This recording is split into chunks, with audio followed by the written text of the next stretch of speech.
Hello guys, nandito na naman ako. At eto, natapos na nga ang debate namin nito ni Tigasing Barbie. At natuwa naman ako, i-content ko is special. Okay guys, so nang tanungin ko, kasi ako ang una niyang pinagtanong, sabi ko, sinong gusto mo magtanong? Ikaw ba o ako? Sabi niya, sige, ikaw na lang. So sa madaling salita, nagtanong ako. Siyempre, itinanong ko ang aking pamusong tanong at walang kamatayan na tanong. Nasabi ko, magbigay ng tatlong infrastructure project ni Duterte, no, under build, no? Nagkamali pa nga ako, sabi ko 129 flagship, bigla ko naalala 112 lang pala. 112 nga lang pala. So sinagot naman niya. Ang sinagot niya ay sinagot niya ako, at ang sinagot niya ay itong New Clark City, yung stadium, at anong pangalan ito? Samal. Nung marinig ko yung Samal Bridge tsaka itong Bypass Road Bridge, sabi ko patay na ito, sablay na ito. Pero sabi ko, iti-trigger ko, no? Iti-trigger ko, titingnan natin, susukatin natin kung matalino talaga. So, iti-trigger ko. Bagamat alam ko, guys, ito, i-reveal na natin sa mga didilis kasi bobo yan. Ang Clark City, ano naman talaga yung stadium, under talaga yun ng kasama yun sa 112 flagship, kasi hindi mismo yung stadium, kundi yung New Clark City. Okay, kasama yun. Kaya lang nandun yung stadium. O sige, given na, ibigay na natin yun, no? So ngayon, pinoprovoke ko, tinitingnan ko siya kung kaya ba niyang panindigan. Kaya sabi ko, bagamat alam ko na yun ay under ng BCDA, no? Kasama sa programa yun, kasama sa kanilang ledaktin yun, no? Sa NEDA pala, sa NEDA. Yung dating NEDA, tama, no? NEDA. So, project ng BCDA. So, sabi ko, sige, alam ko na ipoprovoke ko ito. Titignan ko kung kaya niyang panindigan. So, sabi ko, hindi under ng build yan. Kasi nga, nung sabihin niya yung Samal at yung bypass road, alam ko ng sablay. So sabi ko, sukatin na lang natin kung alam ba niya yung sinasabi niyang sa stadium na ito, kung gaano kalawak. So sabi ko, kinontra ko, kunwari, sabi ko, hindi project yan, hindi under build yan. Ang problema, hindi niya mapanindigan din. Pati yung sa'yo, sabi niya, hindi, under yan. Ang hinihintay ko sana, guys, sasabihin niya na, okay, yan ay under ng kasi hinihingan ko siya ng paano niya nasabi?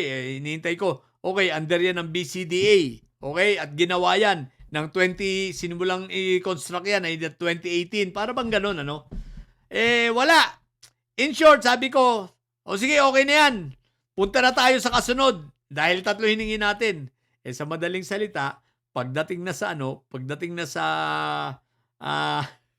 pangalan nito? Pagdating na dito sa bypass road, sablay na. Sabi ko pa nga, guys, 2024, tapos na yon. Bigla ko naalala, partially open nga lang pala yon ng 2024. Dahil ang target completion talaga, yung talagang kompletong buong tapos na, 2028 pa.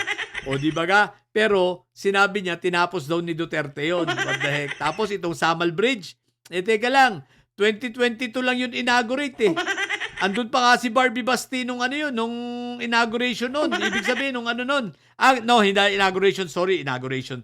Groundbreaking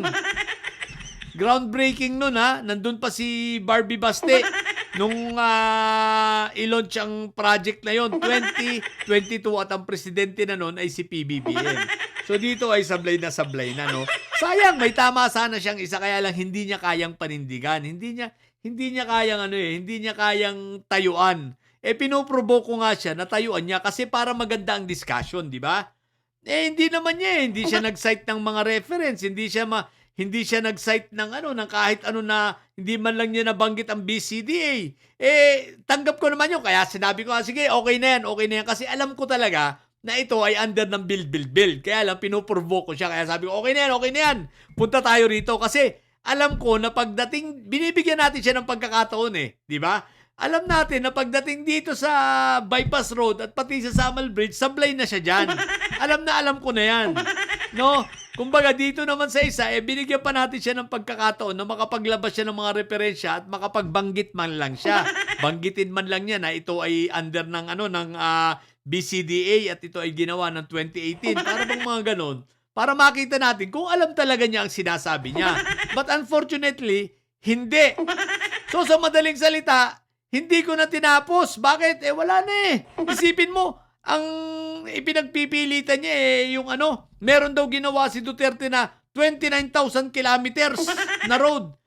May nagsasabi ka ng 29,000 kilometers nung hingang kita ng kahit 1 kilometro man lamang na brainchild niya. Di ba? Wala ka namang maibigay. Nandun ka na sa 29,000 kilometers. Ito ang bypass road, ayaw mong aminin. Hindi mo pa mapanindigan, ayaw mong aminin na hindi tinapos ni Duterte. So panoorin nyo na lang yung video ng debate namin, okay? Para mapakinggan ninyo. So yun, kaya tinapos ko na. Ang sakit sa ulo. Naku po, Rudy. So, yun lang.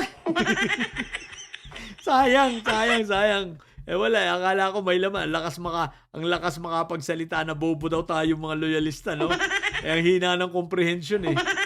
Sobrang hina eh. So, wala. So, yun lang muna. Sa mga bobo didilis at may sayo dyan, katulad nyo ito, si pangalan ito, Tigasing Barbie. Nasunog sa akin. Sunog na naman, no?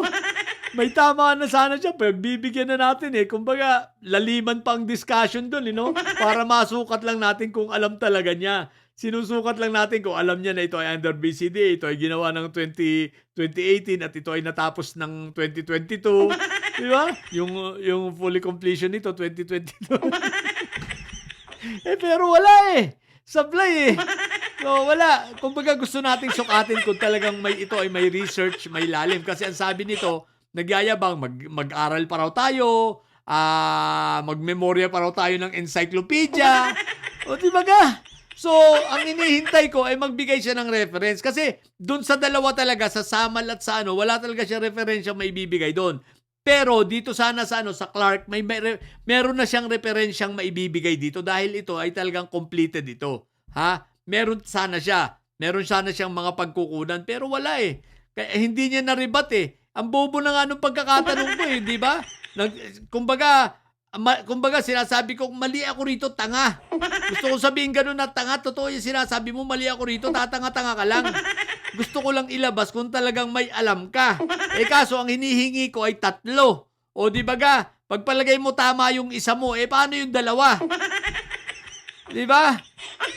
Wala, hindi tayo na-rebut ng maayos kaya wala na, hindi ko na itinuloy kasi walang kwenta. O Tigasing Barbie ngayon, alam na ng tao kung sino ang tanga. Sabi ko sa inyo, basta mga didilis, tatanga-tanga yan. Anyway guys, hindi pa po tapos ang Samal 2028 ang target nito up to 2030 ang target ng Samal Island Bridge Ay, sinabi nga pala niya yung Pangil Bridge, bigla niya rin binawi yun Yung Pangil Bridge, binawi niya. Siguro naisip niya, ay teka, hindi nga pala yun si kay Duterte natapos. Ay lako, sige na. Sa mga bobo didilis at may sadya na nyo, ang tatay nyo ay preso, ang BP nyo ay bobo. Matili kayong mga bobo at may sad sapagkat ang may sad ay laging high blood. Bye!